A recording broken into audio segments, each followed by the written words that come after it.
ओम नमो भगवते रुद्राय। आप सभी शिव भक्तों को मेरी ओर से प्रणाम। स्वागत करता हूं आप सभी का सनातन धर्म गिरीशानंद शास्त्री यूट्यूब चैनल पर। जिन्होंने भगवान शिव को अपने जीवन का प्राण समझ लिया है, भगवान शिव उन्हें अपने जीवन का प्राण धन बना लेते हैं। जिन्होंने भगवान शिव को अपनी आत्मा समझ लिया है, भगवान शिव सदैव आत्म्य भाव से उनसे जुड़े रहते हैं। संसार में बहुत कुछ आएगा, बहुत कुछ जाएगा, लेकिन शिव नाम का धन सदैव अपने जीवन में सजाकर रखना चाहिए। प्राण निकल जावें, लेकिन शिव का नाम ना बिसराना है, ना शिव के नाम को छोड़ना है। देवता बहुत मिलेंगे, लेकिन शिव जैसे देव नहीं मिलेंगे। मंत्र बहुत मिलेंगे, लेकिन शिव जैसा मंत्र नहीं मिलेगा। निराले इस जगत में बहुत होंगे, लेकिन भोले जैसा निराला, भोले जैसा भोला भाला इस संसार में कोई दूसरा नहीं होगा। केवल जल का लोटा अर्पण करने से, केवल काला तिल अर्पण करने से भगवान शिव अभय वरदान दे देते अपने भक्त को। और ऐसा भक्त बिना शिव की भक्ति के रह सके हो ही नहीं सकता। भूखा मर जावे इंसान, लेकिन बिना नाम के ना रहे। किसी भी संप्रदाय का हो, चाहे वो वैष्णव हो, शाक्त हो, गणपति जी को मानने वाला हो, सूर्य को मानने वाला हो, उपासना किसी की भी करे, लेकिन जब तक वो शिव की उपासना नहीं करता, उसके लिए कुछ भी प्राप्त इस संसार में बड़ी कठिनता से होता है। कुछ भी प्राप्त इस संसार में बड़ी कठिनता से उस जीव को प्राप्त होता है जो शिव की शरण में ना गया हो। इसलिए शिव की शरण में बैठो, शिव की शरण में जाओ और निरंतर रूपेण भगवान शिव का मनन चिंतन ध्यान पूजन करते रहो। शास्त्र कहता है, उत्पत्ति तंत्र में लिखा हुआ है कि शाक्तो वा वैष्णवो वापि सौरो वा गणापो अथवा शिवार्चन विहीनस्य कुतः सिद्धिर भवेत् प्रिय। किसी भी संप्रदाय का हो, चाहे वो वैष्णव हो, चाहे वो शाक्त हो, चाहे वो सूर्य उपासक हो, गणपति जी का उपासक हो, किसी भी देवता का उपासक हो, बोले जब तक वो भगवान शिव की पूजा नहीं करता, शिव उपासना नहीं करता, वह वास्तविकता में किसी भी सिद्धि को प्राप्त कर ही नहीं सकता। तो समस्त मूल सिद्धियों के सिद्धांत मेरे महादेव से जुड़े हैं। संसार की समस्त समस्याओं का समाधान मेरे भोले बाबा के द्वार से जुड़ा हुआ है। इसलिए भगवान शिव को प्रसन्न करने के लिए उनकी पूजा।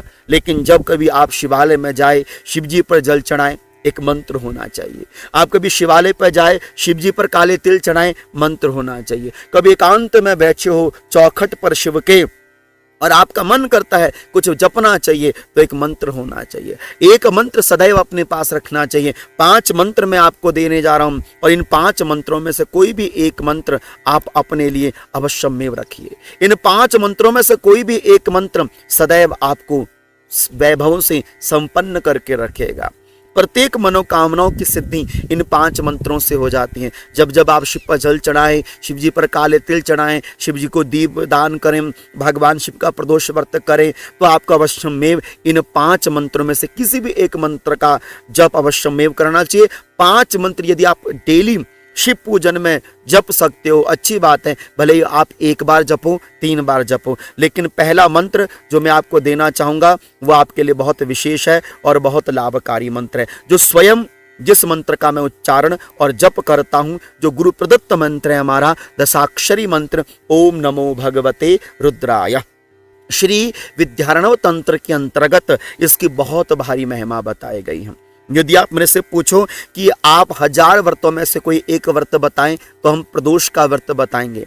और हजारों मंत्रों में से कोई एक मंत्र शिव का जपना हो, तो हम आपसे कहेंगे आप ओम नमो भगवते रुद्राय इस मंत्र को जपिए। रुद्र का भावार्थ होता है जो समस्त दुखों से आपको विमुक्त कर दे। रुद्रम दुखम द्रावयति नाशयति इति रुद्रः। इसलिए भगवान शिव के भक्त के मुख पर पहला मंत्र जो निरंतर रहना चाहिए वह है ओम नमो भगवते रुद्राय। उठते बैठते खाते पीते चलते सोते आप किसी भी स्थिति पर हो, मानसिक रूप से, वाचिक रूप से, माला के रूप में जप रहे हो, तो ओम नमो भगवते रुद्राय इस मंत्र का अवश्यमेव जप कीजिएगा। इस मंत्र की आगे भी मैं महिमा आपको बताते रहूंगा, लेकिन सबसे प्रिय मंत्र यदि कोई है भगवान शिव का, तो मुझे लगता है ओम नमो भगवते रुद्राय इस मंत्र का जप अवश्यमेव अपनी शिव पूजा में सम्मिलित कीजिए।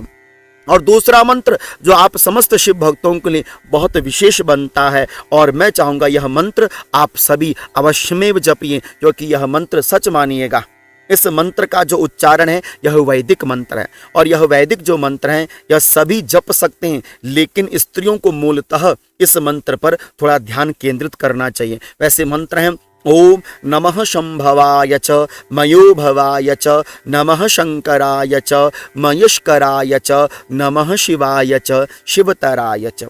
यह शुक्ल यजुर्वेद के अंतर्गत दिया हुआ भगवान शिव का अप्रतिम मंत्र है, लेकिन इस मंत्र का प्रयोग सभी माताएं नहीं कर सकती, इसलिए यह मंत्र वही कर सकता है जिसका यज्ञोपवीत हुआ हो, अथवा जो भगवान शिव को अनन्य रूपेण अपने जीवन का परम धन मानता हो। और यह दूसरा मंत्र भी भगवान शिव के अभिषेक में, भगवान शिव की पूजा में बहुत काम आता है। आप इस मंत्र को अवश्य याद कीजिएगा और इस मंत्र को जितना हो सके शिव की पूजा में प्रयोग करने का प्रयास कीजिएगा।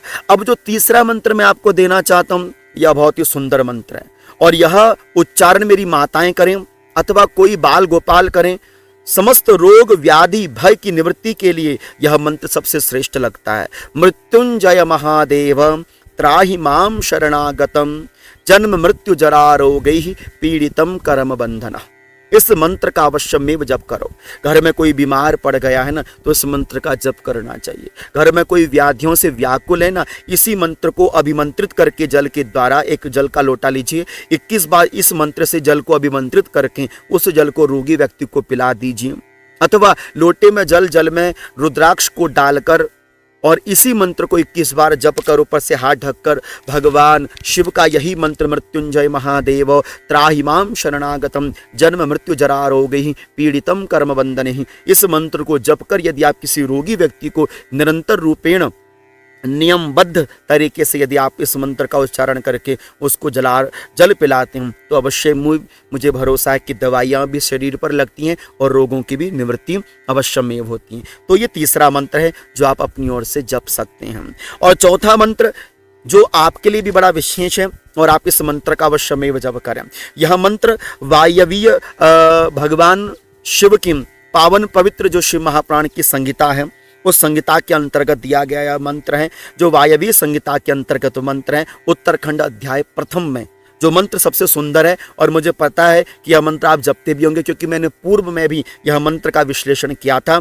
और यह मंत्र है ओम नमः शिवाय शुभम शुभम कुरु कुरु शिवाय नमः।